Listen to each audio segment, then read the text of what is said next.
Good afternoon, everyone. So, my today's topic for PG activity is interpretation of renal biopsy. Now, kidney embryologically develops from metanephros, and the metanephric duct further gives rise to ureters. The structural and functional unit of kidney is nephron.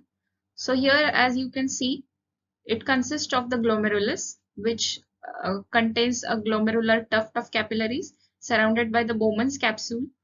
Then comes the proximal convoluted tubule, then ascending and descending limbs of loop of Henle, the distal convoluted tubule, finally collecting into the collecting tubule, and then they form the renal pelvis continuing into the ureters. So this is what a glomerulus looks like under microscope on H&E section. So this is the parietal epithelial layer. Then the central part is the glomerular tuft, which consists of endothelial cells, then the mesangial cells, and the visceral cells, which are called as podocytes. These are the tubules. This one is the proximal convoluted tubules, which consist of columnar cells, and they contain brush border because the main function is for reabsorption. This is the distal convoluted tubule. The lumen is comparatively larger than the proximal convoluted tubule. It consists of cuboidal epithelium. Now, these are the indications of renal biopsy. Most commonly, it is used for nephrotic syndrome, then acute renal failure, chronic renal failure, hematuria, and asymptomatic proteinuria. Now, there are some absolute contraindications and relative contraindications. Important one is the bleeding disorder, which is the absolute contraindication, and presence of solitary native kidney, and the rest are the absolute. Relative contraindications may include the skin infection at biopsy site. So for that, we have to get rid of infection and then plan for the biopsy. Then pregnancy is also relative contraindications, and others are urinary tract and so on. Now, as a pathologist, before reporting the renal biopsy, there are some prerequisites which we need to know.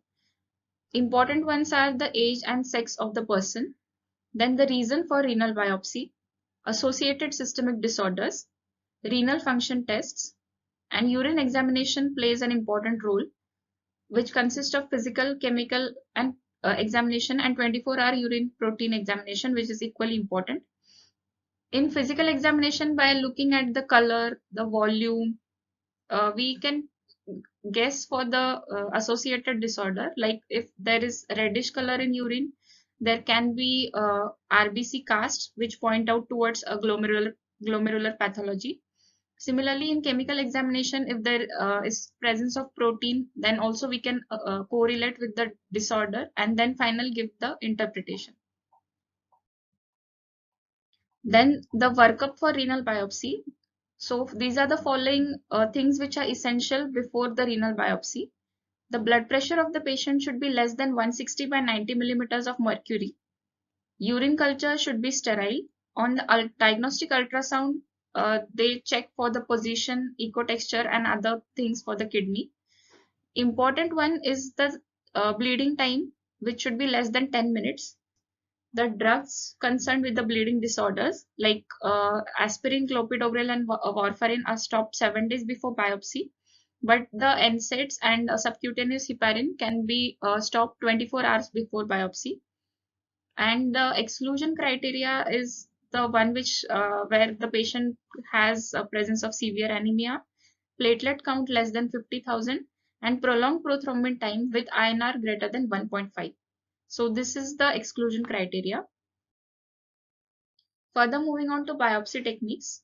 Nowadays, modern biopsy guns are used for taking renal biopsy under local anesthesia. Then prone position is given for native kidneys. Now native kidneys are person's own kidneys. So for that prone position is given. And for transplanted kidneys, supine position is given. The most common needle used is 16 gauge needle. 18 gauge can also be used. The optimum biopsy location is juxtamedullary. And the other techniques for biopsy are transjugular retrograde approach by catheter, then laparoscopic techniques, and open laparotomic biopsy. So during the procedure, this is the prone position which is given for native kidneys. A wedge is placed under the abdomen for eliminating of lumbar lordosis. Then after achieving the aseptic, after taking all the aseptic precautions, with the help of ultrasound probe, the biopsy gun is fired. And before that, the patient is asked to take a deep breath and hold the breath, and then the biopsy gun is fired. And biopsy is mostly taken from the lower pole of kidney. 2 or 3 passes can be done for the biopsies. Now, once the biopsy is taken, it has to be fixed properly. So most common used fixative is 10% neutral buffer formaldehyde, which is used for light microscopy, as well as immunohistochemical studies and other molecular procedures. Then 2 to 3% glutaraldehyde is used as fixative for electron microscopy sample. An immunofluorescence sample does not require any fixative, but it has to be delivered and frozen in Michaels media for frozen sections. Now, important thing for division of the specimen is the division which is done on the basis of for light microscopy, immunofluorescence, and electron microscopy. So, for explaining this figure, I'll just try to demonstrate. Supposing that these are the 2 biopsy cores, and this is the cortical side, and this is the medullary side. So, the smallest division, like less than 4 mm, this part is used for electron microscopy, and the lower portion of this part is like medullary part is used for electron microscopy. After giving those parts, the next part, supposing this is the cortical part of one biopsy and the alternate medullary part of another biopsy is given for light microscopy.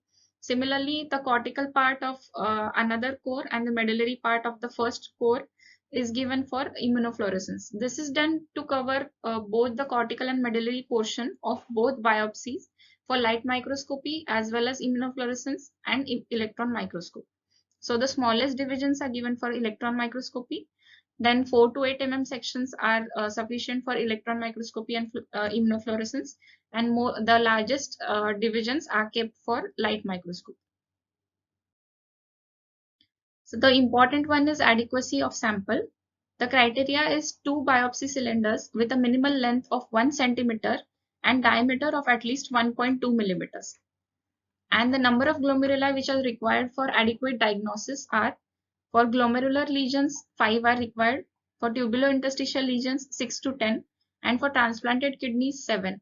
But also we need to remember that even one diseased glomeruli is sufficient for diagnosis, so it can be given accordingly. Now, after the sections are obtained, generally for light microscopy, the size of sections is 3 microns, and a slightly thicker sections are used in Congo red and immunohistochemistry staining. And the other stains which are done is, this is the HNE staining. This is the PAS, that is periodic acid sieve stain. Then Mason's trichrome is done. This is the Jones silver stain. These stains are mainly used to demonstrate the basement membranes. This is the amyloid. Congo red stain is done to demonstrate amyloid. And this is what the amyloid looks under polarized microscope, which gives apple green birefringence. Marcia scarlet blue can also be done. So this is what a glomeruli looks under a periodic acid sieve stain. As I've already explained, these are the endothelial cells. Then this is the parietal epithelial cell layer, and this is the visceral epithelial cells which forms podocytes. And in between parietal and visceral epithelium, the space is called as the Bowman space. Now, while reporting a biopsy, an integrated report is given on the basis of light microscopy findings, electron microscopy findings, and immunohistochemistry as well as immunofluorescence findings, and then the final report of the biopsy is given. So the renal biopsy, it can be divided into 3 main parts as renal disorders, renal tumors, and renal transplant. So we'll see them one by one. Now, in renal disorders, when a biopsy is received, first we need to localize the injury, that whether it is glomerular, whether vascular, or tubulointerstitial. After localization, we have to categorize the injury, whether it is active or fibrosing. If the lesion contains proliferation, necrosis, crescents, edema, or active inflammation, it points more towards active lesions.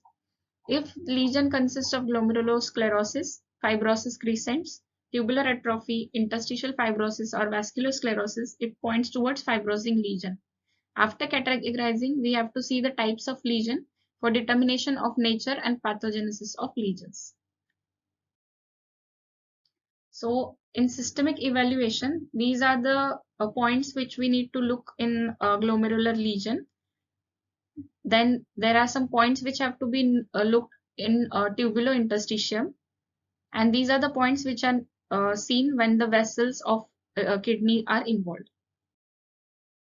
So starting with the glomerular lesions, this is the table which is given in Robbins for glomerular diseases. The diseases including in primary glomerulopathies are as follows. Then the systemic diseases which are associated with glomerular involvement are as enumerated in the table, and the hereditary disorders. In glomerulonephritis, now this is the non-proliferative and proliferative lesions. Minimal change glomerulonephritis, focal segmental glomerulosclerosis, membranous glomerulonephritis. Then proliferative lesions include IgA nephropathy, vascular disorders like vaginous granulomatosis, microscopic polyangiitis, Goodpasture syndrome, membranoproliferative glomerulonephritis, and post-infectious glomerulonephritis. We will see the lesions one by one. Now here we can see that there are thick capillary walls without hypercellularity or mesangial expansions. So these are the thick capillary walls. The dark pink colors, they are stained as dark pink color. They are seen in membranous glomerulopathies as well as thrombotic microangiopathy with expanded subendothelial zone. Now these are the thick walls with mesangial expansion, but there is no hypercellularity. Now here you can see the mesangial expansion, which is dark stained, and there is no hypercellularity. So this is commonly seen in diabetic glomerulosclerosis with diffuse lesion rather than nodular sclerosis. It can also be seen in secondary membranous glomerulonephropathy with mesangial immune deposits, amyloidosis, and so on. This is focal segmental glomerulosclerosis without hypercellularity. Now, I have already mentioned that glomerulus consists of a central glomerular tuft. When a part of the glomerular tuft is involved, it is called as segmental. And if this segmental lesions are seen in less than 50% glomeruli, then we call it as the focal lesion. So this is the focal segmental glomerulosclerosis. It is also seen in focal chronic sclerotic phase of glomerulonephritis and Alport syndrome. Now another is mesangial or endocapillary hypercellularity.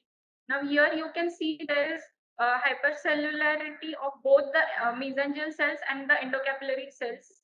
It is seen in focal or diffuse mesangial glomerulonephritis as well as in acute diffuse proliferative post-infectious glomerulonephritis and in membranoproliferative glomerulonephritis.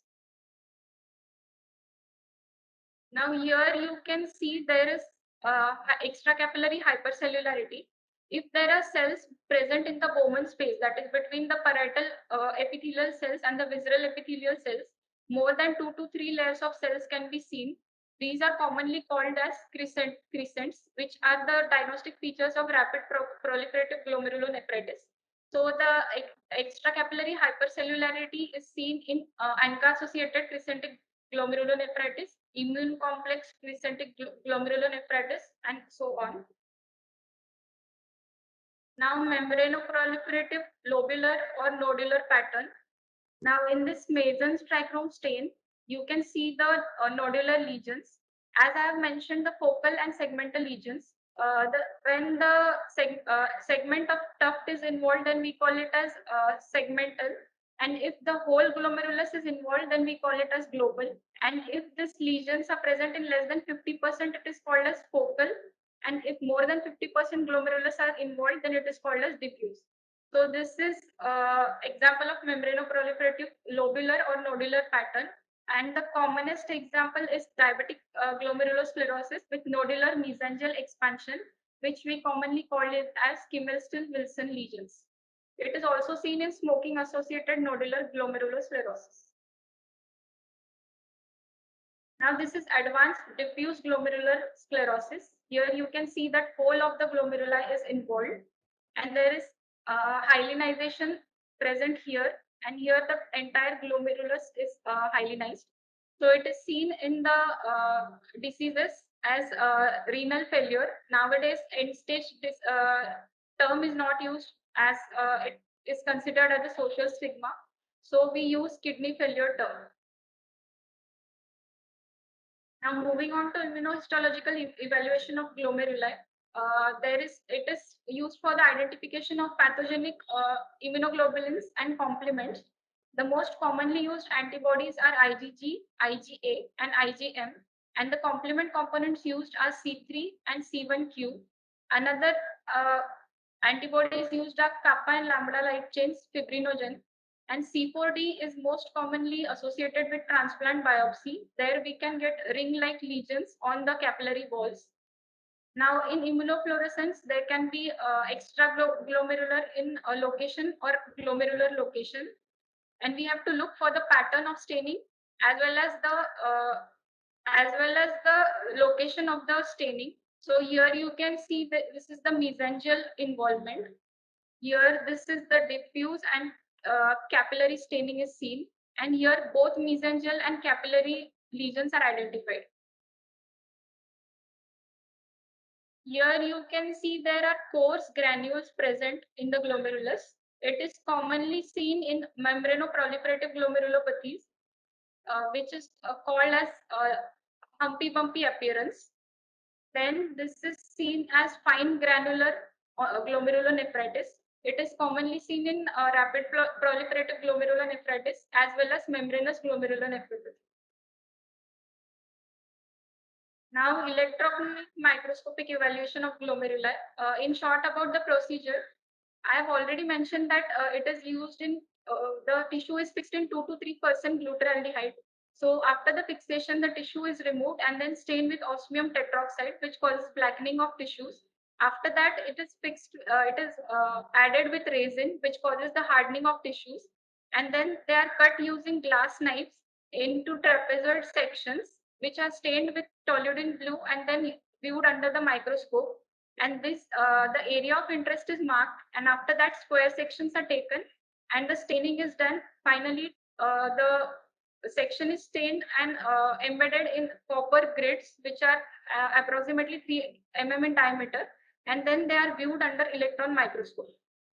So some diseases are identified only on electron microscope. The common lesions I have mentioned here. This is what it looks like on electron microscope. These are the mesangial dense deposits which are commonly seen in IgA disease. This is the picturized format of the same. Here you can see subendothelial and mesangial dense deposits, which is commonly seen in lupus nephritis. This is the subepithelial hump. Here you can see the subepithelial humps, which are commonly seen in post-streptococcal glomerulonephritis. And this is the subendothelial dense deposits, which is seen in membranoproliferative glomerulonephritis. Now we have studied about the immunofluorescence, light microscopy, and electron microscopy of glomerular pathologies. Now further we'll see about tubular pathologies. So these are the conditions which are considered under the tubular diseases. So we'll see one by one. This is the case of acute tubular injury. There is a destruction and severe injury of the renal tubular epithelium.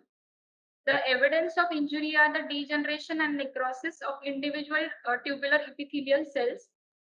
And you can see that there is loss of positive brush border of proximal convoluted tubules.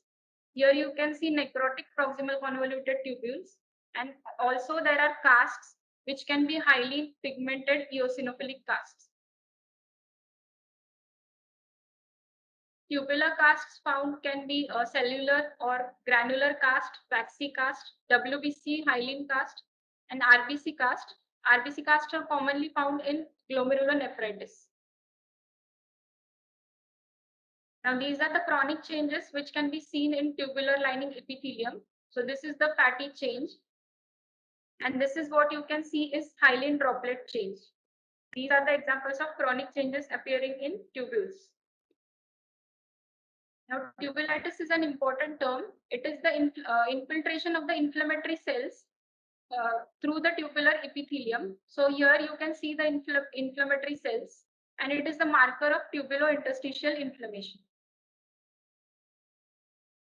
Moving on to interstitial diseases. Now, generally, there is no separate term like interstitial diseases. It is commonly taken as tubulointerstitial diseases. So, acute pyelonephritis. Here you can see the inflammatory infiltrate comprising of neutrophils which have infiltrated the tubules as well as in the interstitium. So, this is the case of acute pyelonephritis. In chronic pyelonephritis, there is deposition of eosinophilic cellular material called as thyroidization of tubules. Here you can also see small atrophic tubules, and there is chronic interstitial inflammation. Moving on to vascular lesions. Now in this picture, we can see there is thickening and hyalinization of the walls, which is commonly called as hyaline arteriosclerosis. The lumen is narrowed. So the combination of medial hypertrophy, then the duplication of elastic lamina and increased myofibroblastic tissue in the intima is together called as fibroelastic hyperplasia, which is seen in benign nephrosclerosis.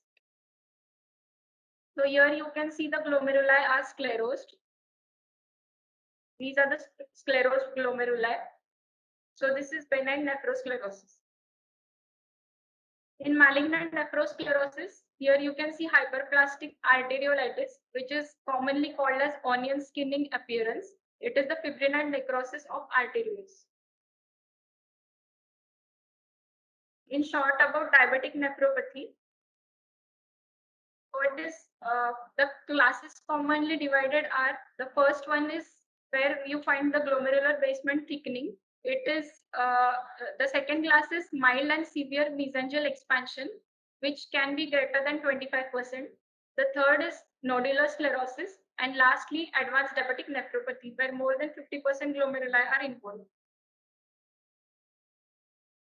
So here, this is the afferent arteriole, and this the thick wall is efferent arteriole. So in diabetes, we can see the efferent and afferent hyalinosis. This, as I have already discussed, the nodular mesangial expansion, which we call as Kimmelsdale-Wilson lesions. And here you can see diffuse mesangial expansion, which is seen as the disease advances further. These are called as fibrin caps, which are the lipohyaline deposits, which are seen in the glomerulus. And here you can see there is hyaline degeneration.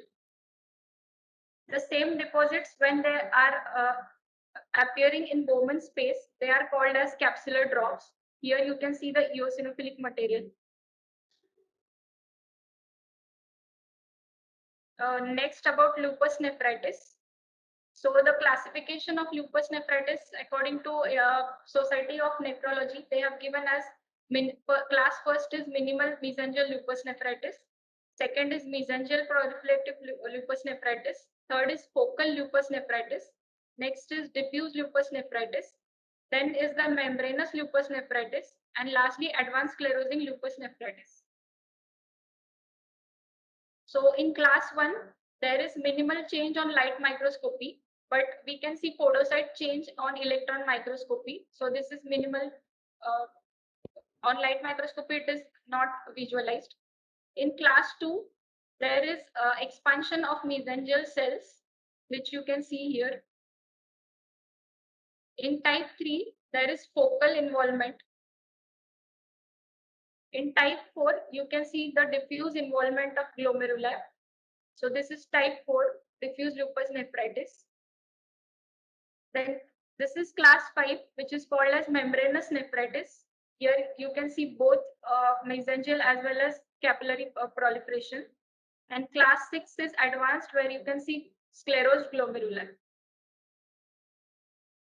So on immunofluorescence, the classical name that is given for lupus nephritis is full house immunofluorescence. It is called because there is involvement of all the three immunoglobulins, IgA, IgG, IgM, and the complement also C3 and C1q. So this is full house immunofluorescence in a case of lupus nephritis. Here you can see there is capillary involvement, and we can see the linear lesions. Now we have completed renal disorders. Further, in short, we'll see about renal tumors that can be diagnosed on the biopsy. So there are some established indications in the percutaneous biopsy of renal masses. So we do the renal biopsy in patients with known extrarenal primary cancer. Then we can do in the patients where the findings are suggestive of unresectable renal cancer. Then it is done with patients with comorbidity in whom surgery is planned in renal masses which are caused by infections. Then the cystic masses and multiple solid masses. This criteria that patients with a small, that is less than 3 centimeter hyperattenuating homogeneously enhancing renal mass is established indication as well as emerging indication, because it is considered that lesions less than 3 centimeter are generally, they point towards benign etiology, which were initially unnecessarily resected. So now this is the important indication where the biopsy is done. This is the WHO classification of tumors of kidney as per 2016 classification. So the tumors which are commonly diagnosed on biopsies, only those I have mentioned. So this is oncocytoma, where you can see large eosinophilic cells with dense granular cytoplasm, and the stroma is loose. The immunohistochemistry is positive for KIT, S100A, E-cadherin, and pancytokeratin. It is commonly seen in age group from 20 to 40 years of age. Further, moving to papillary adenoma, here you can see low-grade nuclei which are arranged in papillary pattern. The immunohistochemistry is positive for CK7 and AMACR gene. Moving to metanephric adenoma, it is a highly cellular tumor with dense, tightly packed, small and round uniform acini. This is the IHC positive for WT1 and CD57. Another tumor which can be diagnosed is angiomyolipoma. So this consists of three components. There can be myeloid spindle cells, which are seen here. Then the mature adipose tissue, as seen here, and the thickened hyalinized blood vessels. So the IHC which is positive is HMB45, calcodon S100, and others. Further, about renal cell carcinoma, these are the important histologic subtypes. So clear cell renal cell carcinoma, here you can see it is prominently arranged in acini, and the important thing is the vasculature which separates this acini. So the CD10 marker is used to differentiate clear cell carcinoma from papillary or other types. Now the papillary renal cell carcinoma, here you can see the papillary arrangement. So it is divided into type 1 and type 2. This is type 1 part, where there are cells arranged in a single line and large nucleus. Here this is type 2 pattern, where you can see eosinophilic cytoplasm. The IHC done is CK7, which differentiates it from other carcinomas. The chromophobe renal cell carcinoma, these are the cells with prominent cell borders and reticular cytoplasm. The stain done is Hales colloidal ion stain. Coming to collecting duct carcinoma, it is a rare type which is predominantly invasive tubular growth pattern, and desmoplastic stroma is seen. Now we'll see about renal biopsy in transplants.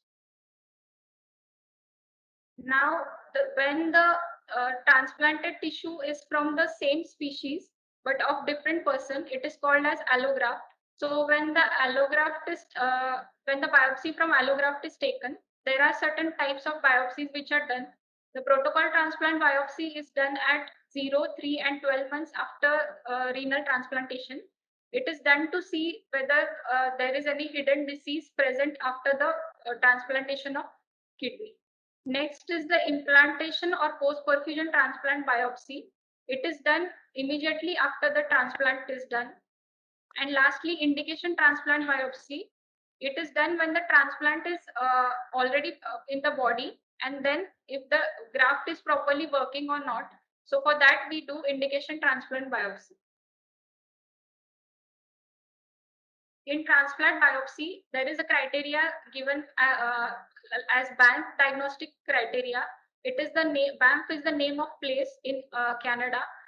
This criteria is given was given in this classification is according to 2017 and it was revised in 2019. So these categories include category 1 as non-specific change or normal biopsy. Then category 2 is antibody mediated change. Category 3 is borderline for acute T cell mediated rejection. Category 4 is T cell mediated rejection. 5 is interstitial fibrosis and tubular atrophy. And 6 is other non-rejection changes. Category 2, 3, and 4 are important ones. Now, what is the role of pathologist in transplant biopsy? We have to rule out that significantly active cases which can be a cause of acute rejection because they are important and they respond to treatment. Then there can be chronic damage that will not respond to treatment. That means the graft has not worked. And there can be more than one conditions in the specimen. So there can be accidental identification or tumor or any other lesions in the transplant biopsy. Now, this is an example of cortex in a biopsy specimen of kidney taken at the time of transplantation into woman of age 24 from a boy of 16. The kidney appears normal and this graft has worked well. Now here you can see there is severe damage with heavy neutrophilic infiltration. So this is an example of acute rejection. This biopsy was taken from the kidney of a man aged 25 years and 4 days after transplant. So this graft did not work.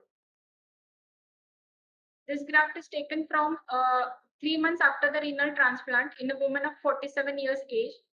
Now this is Jones-Smith-Enman silver stain. Here you can see there is concentric intimal thickening of arteries with appearances of vascular rejection. So this graft also did not work.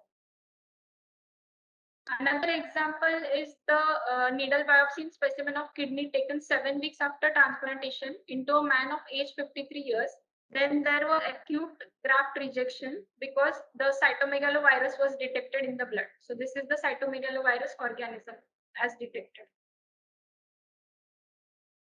Now there are certain modern morphological and genetic techniques for renal biopsy analysis.